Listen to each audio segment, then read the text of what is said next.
식사들 맛있게 하셨습니까? 네, 오늘은 맛있는 게 나왔습니다. 여러분, 혹시 여러분들은 닭 한 마리를 드신다면 어느 부위가 제일 맛있습니까? 네, 닭다리가 제일 맛있습니다. 다른 건 못 먹어도 치킨이든 백숙이든 닭다리를 다 먹고 싶어 하는 게 사람의 본성일 것입니다. 오늘 점심을 먹는데 권사님께서 저에게만 닭다리를 3개나 주신 겁니다. 그래서 저는 속으로 깜짝 놀랐습니다. 아니, 닭 부위 중에서도 가장 맛있는 닭다리만 나에게 이렇게 3마리를 주시니 너무 감사합니다. 라고 감사합니다. 인사를 했습니다. 그리고 음식을 담아 저의 자리로 왔더니 제 안에도 닭다리만 있는 것입니다. 그래서 권사님께서 저하고 또 제 아내만 특별히 사랑하셔서 닭다리를 주셨나 보구나 라고 생각하고 있는데, 또 제 앞에 계시는 김경렬 집사님은 대접에다가 닭다리만 가져오신 것입니다. 그래서 야, 이거 김경렬 집사님은 나보다 더 권사님이 사랑하시나 보구나. 알고 보니 오늘 닭다리만 다 나온 겁니다. 세상에 닭다리만 어떻게 그렇게 골라서 최고의 맛있는 부위로 섬기셨는지 너무나도 참 감사하다는 생각이 들었습니다. 우리 그러한 권사님들, 또 우리 여전도의를 위해서 힘차게 한번 박수 한번 쳐드리겠습니다. 정말 여러분들을 최고로 다 사랑하시는 것 같습니다. 누구만 사랑하는 게 아니라 다 같이 똑같이 여러분들이 사랑받고 있다는 것을 감사히 생각하시길 바랍니다. 아멘. 오늘 말씀 제목은 담대하라라는 제목으로 나누도록 하겠습니다. 계속해서 제가 기회가 있을 때 수요 예배와 또 오후 예배는 요한복음을 나누고 있는데, 지난주 수요 예배 때는 또 본문 오늘 읽었던 25절 그 전에 24절까지 저희가 말씀을 나누었습니다. 수요 예배 제목은 근심이 기쁨이 되리라 라는 제목이었습니다. 오늘 말씀 전에 이 본문의 내용은 간단히 얘기하면 예수님께서 우리를 이제 십자가의 죽으심으로 잠시 떠난다라는 겁니다. 그리고 제자들은 그 예수님이, 보호자 같은 예수님이 이제 죽으시고 그리고 그들 곁을 떠나니까 제자들이 근심할 것이라는 겁니다. 그러나 오히려 그 근심이 훗날 기쁨으로 돌아올 것이다 라는 겁니다. 내가 지금 잠시 잠깐 십자가에 죽어서 너희 곁을 떠나는 것 같지만 아니다. 나는 부활함으로써 또 영원히 산자로서 왕으로서 앞으로 재림의 왕으로, 재림의 주님으로 너희들에게 더 큰 기쁨으로 돌아오게 될 것이다 라는 말씀입니다. 그래서 우리 성도들은 지금 주님이 우리를 위하여 잠시 잠깐 떠나가셨지만 우리의 마음속에는 보호자가 없는 것 같고 위로자가 없는 것 같고 지금 내 눈앞에 예수님이 안 보이는 것 같지만 그 주님이 꼭 여러분들을 데리러 오실 것이라는, 그리고 지금의 근심이 훗날에는, 마지막 날에는 큰 기쁨으로 여러분들이 맞이하게 될 것이라는 주님의 약속의 말씀을 기억하시기 바랍니다. 자, 오늘은 이제 그 24절 이후에 오늘 25절부터 33절까지 나눌 텐데, 말씀의 제목은 담대하라라는 것입니다. 오늘 예수님은 우리에게 구하라라는 것을 우리에게 가르치십니다. 자, 한번 26절 말씀을 보겠습니다. 26절 시작. 그날에 너희가 내 이름으로 구할 것이요 내가 너희를 위하여 아버지께 구하겠다 하는 말이 아니니. 참, 말이, 성경은 이상하게 무슨 말인지 문맥이 이해가 되다가도 갑자기 이해가 안 되는 아리송한 말씀들이 있지만 간단히 직역을 하면 이 말입니다. 26절 말씀을 제가 쉽게 해석해 드리면, 그날에, 마지막 날에 때가 이를 때 내 이름으로 구하게 될 것이고, 그리고 이제는 내가 너희를 위하여 기도하지 않아도 되는, 곧 너희들에게 내가 이렇게 기도하라라고 알려주지 않아도 되는, 너희들의 기도가 정말로 하나님의 영광과 의를 위하여 기도하게 되는 그런 성숙한 날이 올 것이다 라는 말씀입니다. 한번 요한복음 14장 14절 말씀을 보겠습니다. 14장 14절. 요한복음 14장 14절입니다. 시작. 내 이름으로 무엇이든지 내게 구하면 내가 행하리라. 아멘. 여러분, 하나님은 우리에게 구하다, 곧 기도하는 것에 대해서 알려주셨는데, 무엇이든지 구하면 내가 들어주겠다라는 게 아니라 조건이 있습니다. 누구의 이름으로? 예수의 이름으로. 곧 예수의 이름을 부른다라는 것은 누구에게만 자격이 주어지는 겁니까? 성도, 곧 자녀된 우리에게만 아버지의 이름으로, 예수의 이름으로 구하게 되는 자격이 되는 것입니다. 아무나 예수의 이름으로 기도한다고 해서 되는 게 아닙니다. 곧 자녀된 자들만이 아버지의 이름으로, 예수의 이름으로 구할 때 하나님이 들어주신다라는 말인데, 이 말을 여러분들이 잘 이해해야 할 것은 뭐냐? 자녀들이 예수님, 아버지 이거 해주세요 라고 해서 무엇이든지 구하면 들어준다라는 게 아니라, 곧 자녀가 아버지의 뜻과 의를 알고 그 뜻과 의를 위하여 기도하게 될 때 하나님이 응답하시고 들어주신다라는 말씀입니다. 이해가 되시죠? 무엇 막 아무거나 주세요 라고 기도한다고 해서 들어주는 게 아니라, 자녀된 자가 진짜 아버지의 뜻과 아버지의 의도가 무엇인지, 아버지를 위한 영광이 무엇인지 그 자녀가 깨닫고 그것을 위하여 아버지께 기도할 때 하나님의 뜻과 의가 나타난다라는 말씀입니다. 그래서 오늘 이 본문 말씀도, 16장 말씀도 우리가 25절을 26절을 보면은, 그 날에 그 때가 이르게 될 때 너희가 내 이름으로 이제 구하게 되는, 곧 성숙한 구함과 기도가 너희들에게 터져 나올 것이다라는 것입니다. 자, 예를 들어 이것을 말씀드릴게요. 제자들이 예수님과 동거동락 3년 동안 하면서 사역을 할 때 예수님의 뜻을 알았어요? 몰랐어요? 몰랐죠. 그 몰랐던 결과가 어떻게 할 수 있냐? 십자가에 죽으실 때 제자들이 다 어떻게 했습니까? 도망가 버린 거예요. 그러다가 예수님이 부활하시고 이 땅에 40일 동안 제한적인 제자들과 시간을 가졌어요. 딱 작정하고 40일 동안. 그리고 그 40일 동안 예수님이 가르치신 게 뭐냐? 성령이 임하면 아무 데도 너희들이 떠나지 말고, 성령이 임하면 그 성령을 받고 너희가 이 온 유대와 사마리아 땅끝까지 이르러 이제는 내 증인이 될 것이다 라는 것입니다. 전에는 예수 그리스도의 증인이 되는 게 무서워서 다 도망가 버렸는데, 이제는 성령이 임하고 나면 너희들이 내 증인이 되고 오히려 도망가지 않고 복음 전하는 전도의 삶을 살게 될 것이다 라고 예수님은 그렇게 말씀하셨습니다. 그런데 그게 실제로 이루어집니까? 안 이루어집니까? 이루어지죠.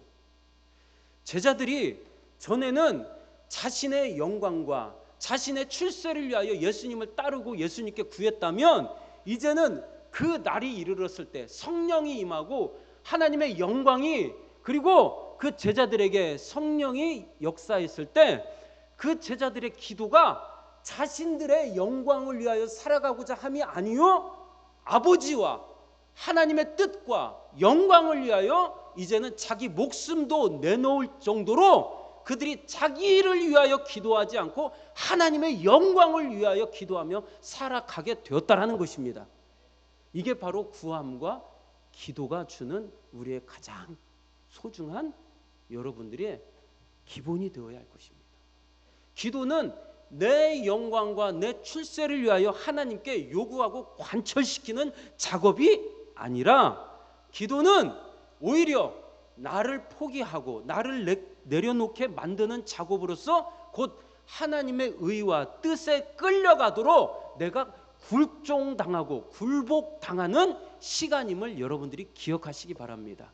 그래서 주옵소서라는 것이 아니라 기도를 하면서 주세요가 아니라 하나님 드리겠습니다, 내놓겠습니다, 끌려가겠습니다 라는 여러분들의 요구가 하나님의 요구에 끌려가게 되는 시간이 기도라는 것을 여러분들이 꼭 기억하시기 바랍니다.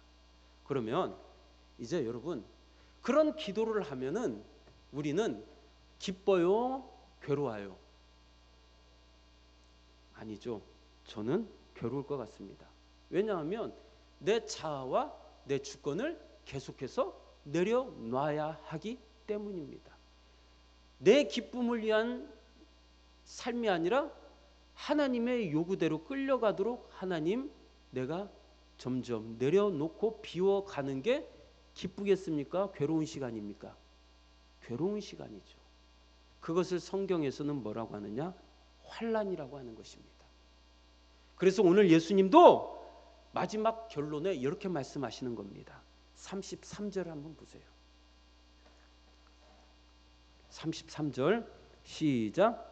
이것을 너희에게 이르는 것은 너희로 내 안에서 평안을 누리게 하려 함이라.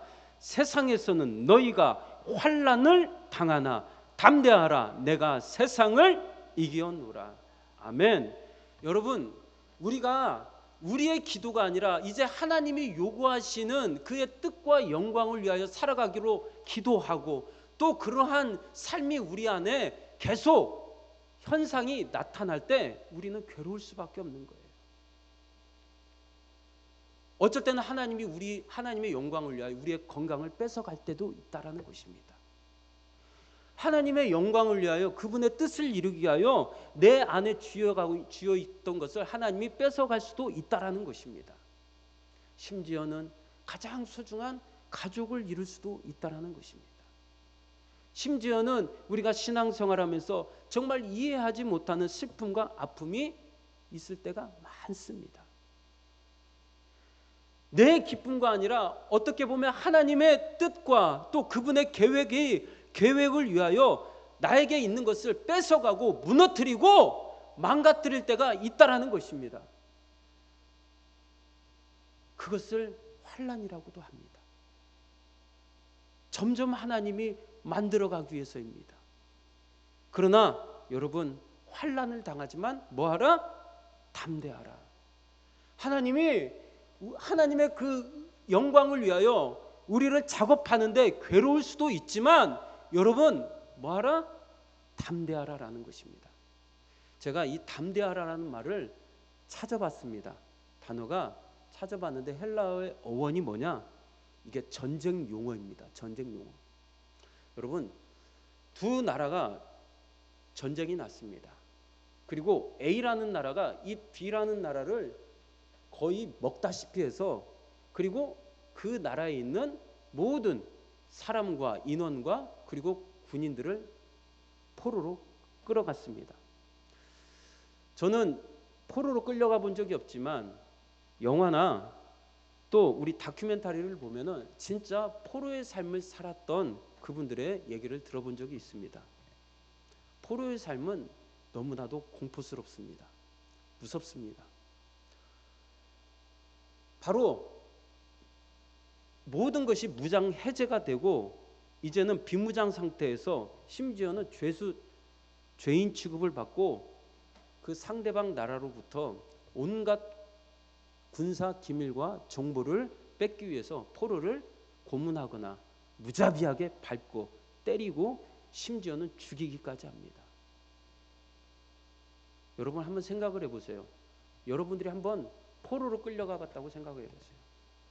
생면부지 한 번도 가보지 않았던 저 나라의 타국 땅에서, 그리고 아무도 연고지가 없는, 나를 알아줄이 없는 철저하게 혼자 버려진 자로서, 그 강대국의 포로로서 여러분들이 칠흑 같은 그 지하 감옥에서 맞고 군홧발로 짓밟히고, 그리고 펜치나 니퍼로서 여러분들의 손가락을 하나씩 끊고 심지어는 이빨을 빼버리고 그리고 여러분들을 칼로 송곳으로 찌르고 그리고 여러분들을 고문한다면 여러분들 얼마나 무섭겠습니까?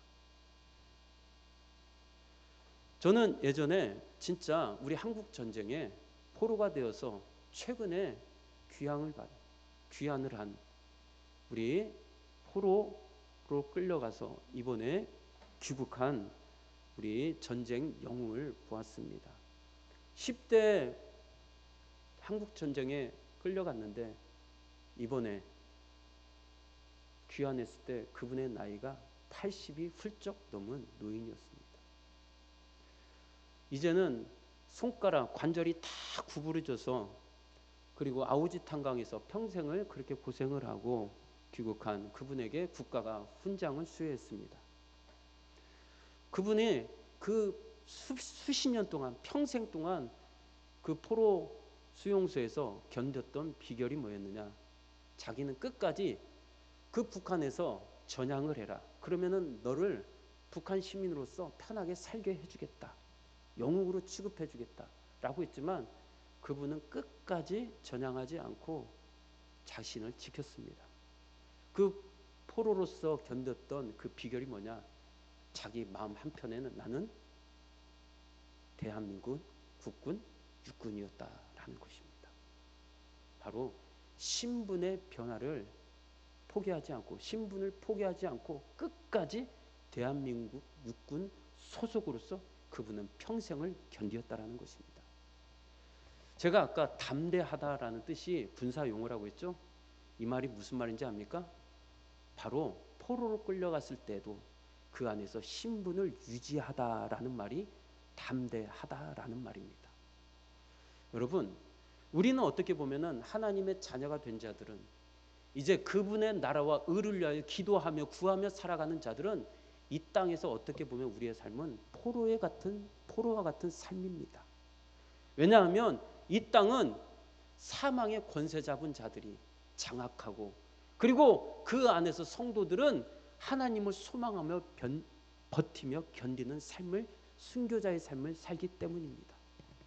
우리는 여러분 이 포로와 같은 이 낯선 땅에서 이 썩어 없어질 이 땅에서 살고 있지만 여러분들의 신분은 이 세상 사람들이 아니라 하늘에 속한 곧 하나님 나라의 시민권자들이라는 것입니다.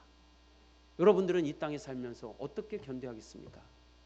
담대하라. 곧 너는 이 대한민국 그리고 이 썩어 없어질 이 영원한 눈에 보이는 땅의 시민권 소속이 된 자가 아니라 우리 가슴 한편에는 심장에는 나는 하나님 나라의 시민권자요 소속이 된 자라는 여러분들이 꼭 신분을 기억하라는 말씀입니다.